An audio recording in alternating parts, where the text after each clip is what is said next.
Hola, buenos días alumnos. En este video vamos a hacer el último trabajo de funciones, ¿sí? Voy a dar, no todas, pero varias soluciones de este trabajito, ¿sí? Las que no dé las enviaré en un archivo Word en donde tendrán el resultado final, ¿sí? Va a haber ejercicios que no va a haber acá, porque el video sería muy largo y también porque lo fuimos viendo en clases, ¿sí? Y es por eso que es muy importante asistir a las clases, porque ahí hay veces que hacemos los ejercicios del trabajo entre todos, ¿sí? Y eso es algo que les conviene un montón, así no lo hacen solitos, como por ejemplo el punto 7, ¿sí? Bien, entonces arranco con el punto 1, que tal vez puede ser el más sencillo, pero hubo varios errores. A ver, nosotros teníamos que indicar con una X, ¿sí? Con el color rojo voy a indicar con una X cuál es función y cuál no. Entonces voy a mi primer grafiquito, verán que no soy un experto en dibujar, porque esto me salió bastante mal. Eh, pero bueno, la idea es la misma, ¿no? Y tengo que marcar con una cruz si es o no función. Y este gráfico no lo es, no es una función. ¿Por qué? Porque, por ejemplo, a este valor de x, que yo no sé cuál es, le corresponde no uno, sino dos valores de y. Y lo mismo pasa acá y acá, acá, acá. Es decir, pasa un montón de veces. A cada valor del eje x de acá, ¿sí? Lo que abarca este grafiquito, le corresponde dos valores de y. Y esto no puede ser. Entonces no es función. No marco con una x. Voy al punto B. Y acá pasa algo un poco parecido. Imagínense este punto del eje X, que yo no sé cuál es, acá no hay números, pero me lo imagino. Y fíjense cuántos valores de Y le corresponde. 1, 2, 3. 3 valores del eje Y. Y esto no puede ser, no corresponde a una función. Recordemos que para que sea función solo le debe corresponder un único valor, ¿sí? Entonces no lo es. Vamos al C. Vemos como esta montanita que tiene como una especie de cascada, ¿no? Ahí cae. Acá vuelve a retomar, cae y sigue, ¿no? ¿Qué pasa? Acá veo que a cada valor de X le corresponde un valor de Y. Está perfecto. Pero acá está el problema. Supónganse que este valor es el 4, ¿no? Acá se encuentra el 3, el 4, el 5, el 6, el 7. Entonces fíjense, al 4 le corresponde el valor 3, pero también le corresponde el valor 4, también le corresponde el valor 5, también le corresponde el valor 6. Entonces, esta función, este gráfico, perdón, justamente no es función, porque vemos que a un valor de x le corresponde varios valores de y. Tampoco es función. Voy al punto D y en este sí veo que a cada valor de x le corresponde un único valor de y. Yo no veo ninguno acá que le corresponda a dos valores. Entonces este es función, lo tacho con una x, ¿sí? Le pongo una cruz. Este le puse una cruz gigante porque lo grafiqué mal, ¿sí? Eso lo voy a hacer atrás. Vamos con el E. Hasta ahora solamente el D es función. Vamos con el E. ¿Y qué pasó acá? Me quedó una recta, ¿no? Entonces veo que a cada valor de x le corresponde un único valor de y, ¿sí? Ustedes ven que en algún momento le corresponde 2, por ejemplo el que está acá. Yo subo y solamente le corresponde este puntito. Lo mismo con este, con este, con este. Entonces es función, le marcamos la cruz. Y ahora voy a graficar atrás bien el punto F. Bueno, ahí está un poquito mejor. No sigue pareciéndose al gráfico que tienes en el trabajo, pero bueno, la idea está, ¿no? Y este gráfico también corresponde a una función, porque vemos que a cada valor de x le corresponde un único valor de y. Entonces hace que este grafiquito sea una función. En síntesis, el punto D, E y F, es decir, los últimos tres grafiquitos, corresponden a funciones, porque cumplen con su definición, ¿sí? Así que ahora vamos a avanzar al punto 2. Bien, vamos a hacer el punto 2, ¿sí? ¿Qué me dice? Resolver, ¿sí? El punto 2. Y en el ítem A, completar la tabla teniendo en cuenta la medida del lado de un pentágono regular y su perímetro. Yo les había comentado que un pentágono era una figura geométrica de 5 lados, ¿sí? Y regular significa que todos sus lados son iguales. Entonces, si tiene 5 lados, estos son iguales. Y acá la tablita me dice que su perímetro es 5 centímetros. ¿Cuánto sería? ¿Cuánto mide cada lado? Y cada lado mide 1 centímetro. Porque 1 más 1 más 1 más 1 más 1 justamente es 5. O 1 por 5, 5. ¿No? Ahora, si el perímetro es 10, ¿cuánto medirán los lados? Miden 2 centímetros. Porque 2 más 2 más 2 más 2 más 2, o 2 por 5, me da como resultado 10. Ahora, ¿qué pasa si cada lado mide 3 centímetros? Bueno, 3. Tengo que sumar 5 veces al 3 o multiplicarlo por 5, que es lo mismo, y eso me da como resultado 15. Y si los lados miden 5, el perímetro sería 25. Y empezamos a notar que a la cantidad de lados que tiene hay que simplemente multiplicarle un 5. Y ahí obtendremos su perímetro. Recordemos que el perímetro es la suma de todos sus lados, ¿no? Y acá, este ejercicio no me lo pregunta, ¿sí? En el punto B solamente me dice que represente esta tablita en los ejes cartesianos. Pero yo les pregunto, ¿corresponde a una función de proporcionalidad directa? Fijémonos, para eso tendremos que dividir los numeritos del eje Y con los del eje X, ¿no? Y claramente el perímetro es el que corresponde al eje Y, es la variable dependiente. Entonces 5 dividido 1, 5. 10 dividido 2, 5. 15 dividido 3, 5. 25 dividido 5, 5. Y acá empezamos a notar que esta función corresponde, o esta tabla al menos, corresponde a una función de proporcionalidad directa. Porque estoy haciendo esa división y la constante de proporcionalidad es la misma en todos los casos, ¿no? Que ahora en este puntito es el 5, ¿no? Bien, pero como no me pide nada de eso, sigo. En el punto B me dice que represente la información de la tabla en un sistema de ejes cartesianos. Bien, entonces acá voy de uno en uno.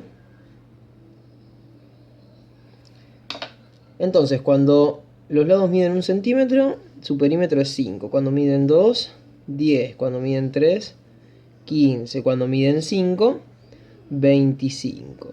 Acá no me lo dice, pero si midieran 4, ¿cuánto sería su perímetro? 20. Y acá todos me lo dejaron así en su mayoría. Y no, porque en el punto C dice, me pregunta en realidad, ¿es correcto unir los puntos del gráfico anterior? ¿Por qué? Y yo le digo sí. Sí, estaría bien unir los puntos. ¿Por qué? Porque al unir los puntos estoy tomando en cuenta los números que están entre el 1 y el 2 y el 3, es decir, los números decimales, los números con coma. Y un lado, ¿sí?, de un pentágono puede medir 1,5 centímetros. ¿Por qué no? Ustedes agarran un metro y miden su tele, su mesa o lo que fuese, y van a ver que no mide exacto 1, 2, 3 metros. No, capaz que medirá 1, algo. Entonces tiene sentido. Y si tiene sentido unirlos, ustedes no me pueden dejar el gráfico así. Hay que unir esos puntos. Y ustedes mismos me están diciendo que tiene sentido. Entonces, track. Ahí lo unimos. Y me queda representado el grafiquito. Y a lo último me pregunta, la relación entre los lados de un pentágono regular y su perímetro, ¿es función? ¿Por qué? Y algunos me respondieron que no es función. Y yo les pregunto, ¿por qué? ¿Por qué para ustedes no es función? Yo acá veo que a cada valor del eje X le corresponde un único valor de Y. Para mí es función, y es que efectivamente lo es, ¿sí? Porque a cada valor del eje X, ¿sí?, cada lado le corresponde un único perímetro. Si todos los lados miden 1 centímetro, el perímetro es uno solo, 5. No 10, 15, 20. Y acá mismo está representado en el gráfico. Entonces es función también, ¿sí? Ahora vamos a hacer el punto 3, ¿sí? El 4 ya lo he explicado con varios ejemplos, ese no lo voy a hacer. Y sí voy a aclarar algo del 5, porque ese también lo hicimos en clase, ¿sí? Bien, en el punto 3 tenía que marcar con una X las relaciones que son directamente proporcionales, ¿sí? Recordemos que no toda relación primero es una función, ¿sí? Habíamos llegado a la conclusión de que es verdad, toda función sí es una relación, pero no toda relación es una función. Eso por un lado. Por otro, tengo que marcar si es directamente proporcional. Entonces, para saber si hay relaciones que son proporcionales, es fácil. Lo único que tengo que hacer es empezar a... ¿Qué cosa? ¿Cómo me doy cuenta o cómo tenía que ser la constante de proporcionalidad si es directamente proporcional? Su constante tenía que ser la misma.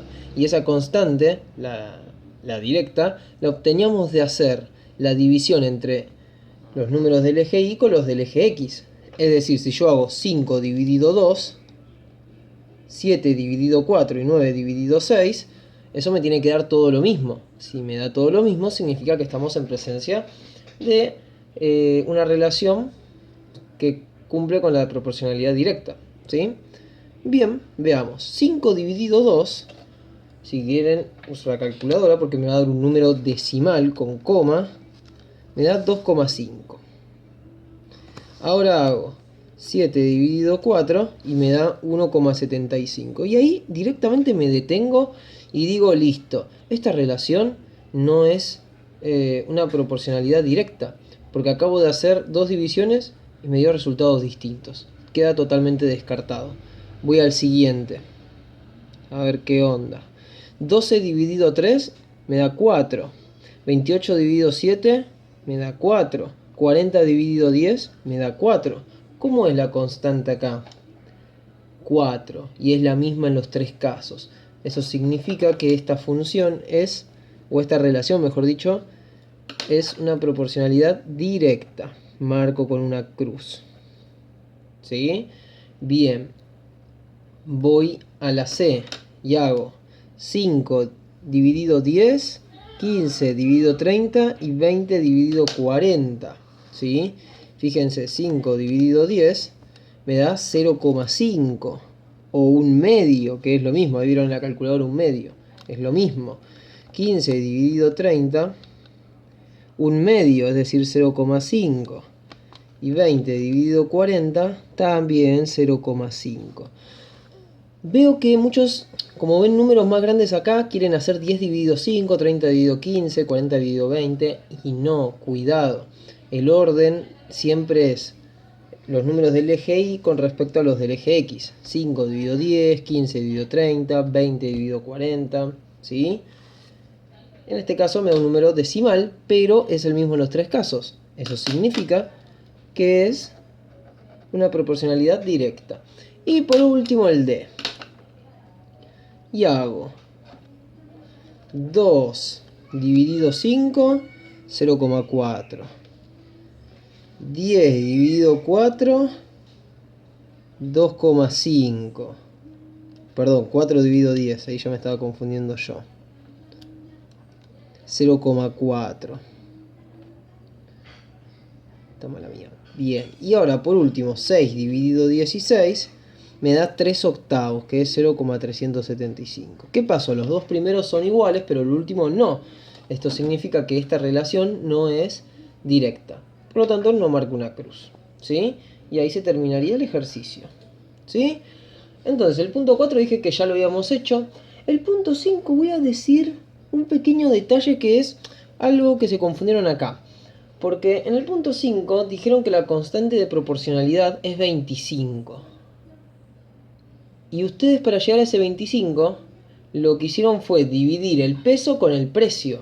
Y tiene que ser al revés. Primero el eje Y y el eje Y con respecto al eje X. Es decir, los números de acá dividido los de acá. En el caso del punto 5, ahora voy a armar así nomás el cuadro para que se entienda lo que quiero decir. Bien, ustedes tenían que completar la tabla viendo el grafiquito, ¿no? Acá ya está completa. Y después tenían que sacar la constante de proporcionalidad, porque después la pregunta les dice si es una relación directamente proporcional. Para eso tenemos que hacer la división, pero ustedes, claro, ven como este número más grande que el de acá y hacen 250 dividido 10, 1000 dividido 40, 1500 dividido 60, pero recuerden, es al revés, ¿sí?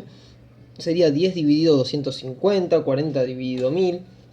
El resultado va a cambiar, pero la idea en general va a ser la misma, es decir, es directamente proporcional, porque la constante van a ver que es la misma, pero no es 25. Fíjense, 10 dividido 250, 1 sobre 25, que es 0,04. Fíjense ahora, 40 dividido 1000, 0,04.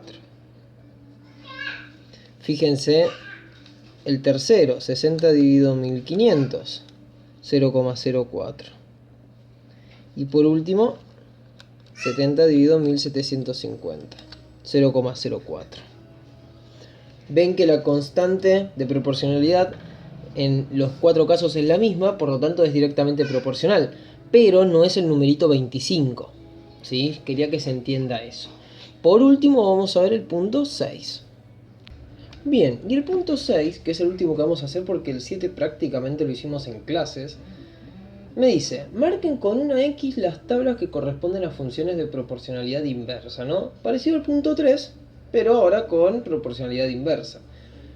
La diferencia es que después me pide hallar la constante de proporcionalidad y luego representar los datos de esas tablas en un sistema de ejes cartesianos. Es decir, aquellos que son funciones que cumplen con la proporcionalidad inversa, tengo que graficarlo en los ejes cartesianos. Bien, entonces tengo que recordar cómo sé yo si son de proporcionalidad inversa. ¿Cómo tenía que ser su constante de proporcionalidad? Igual. Bien. ¿Y qué operación había entre los elementos de ambas variables? Es decir, entre la x y la y. ¿Qué operación había entre estos dos números? Una multiplicación. Y dichas multiplicaciones tenían que dar los tres resultados, en este caso, iguales. Entonces hago 1 por 3, 3. 3 por 1, 3, pero 15 por 5, ¿sí? Eso ya se me va y me da 75. Entonces, esto no es una función de proporcionalidad inversa. Paso al siguiente. 2 por 15, 30. 3 por 10, 30. Y 5 por 6, 30. ¿Qué pasó acá? Multipliqué los numeritos, ¿sí? Las variables y me dio todo lo mismo. La constante de proporcionalidad, en este caso, es 30. Y es una proporcionalidad inversa. Se me traba la lengua. Es medio trabalenguas igual, ¿no? Vamos con el C. Hacemos lo mismo. Acá como son números más grandes, tal vez necesitaríamos ayuda de la calculadora, ¿no? 2 por 63, 126. 3 por 42, 126. Y 9 por 14, 126. Es decir, los tres resultados me dio el mismo. La constante de proporcionalidad acá es 126. ¿Y es proporcionalidad inversa? Sí, lo es, porque la multiplicación entre los números me dio resultados iguales. ¿Sí? Eso significa que a medida que una variable aumenta, la otra disminuye en la misma proporción, ¿no? A diferencia de la directa, que cuando una aumentaba, la otra también aumentaba en la misma proporción. Y por último la D, ¿qué hacemos?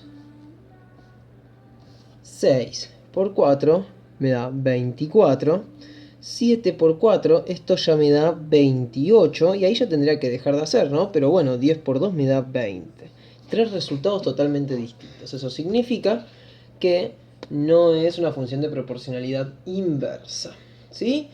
Bien, acá tenemos que graficar ahora estas dos funciones. Y otra particularidad que vi en los trabajos es que me marcan solamente los puntos. Y cuidado, yo les mostré en la teoría, ¿no?, cómo queda un gráfico de proporcionalidad inversa, que recibió el nombre de hipérbola, ¿no? Y quedaba una cosa así, ¿puede ser? Bueno, así tiene que quedar su gráfico. No solamente marcarme los puntitos, ¿sí? Pero bien, ahora lo vamos a hacer, así lo ven. Bien, acá me armé mis ejes cartesianos, ¿sí? Con respecto al punto B. Fíjense que acá puse dos líneas como que vengo de dos en dos, ¿no? Cada dos cuadraditos. A ver, básicamente estoy yendo una unidad por cuadradito, ¿no? 6, 7, 8, 9, 10, 11, 12, 13, 14, 15, 16, ¿sí? pero lo pongo de esta forma, así bastante espaciado para que no me quede todo tan pegado. Acá lo mismo, 2, 4, 6, 8, 10. Entonces voy a marcar los puntos, ¿sí? Acá me dice que cuando vale 2 y vale 15, significa que estaría por acá. Cuando vale 3, estaría por acá. Vale 10. Ahí está, marco el punto. Y cuando vale 5, que estaría por acá, el resultado es 6. Y ahí tengo que hacer mi grafiquito y lo uno.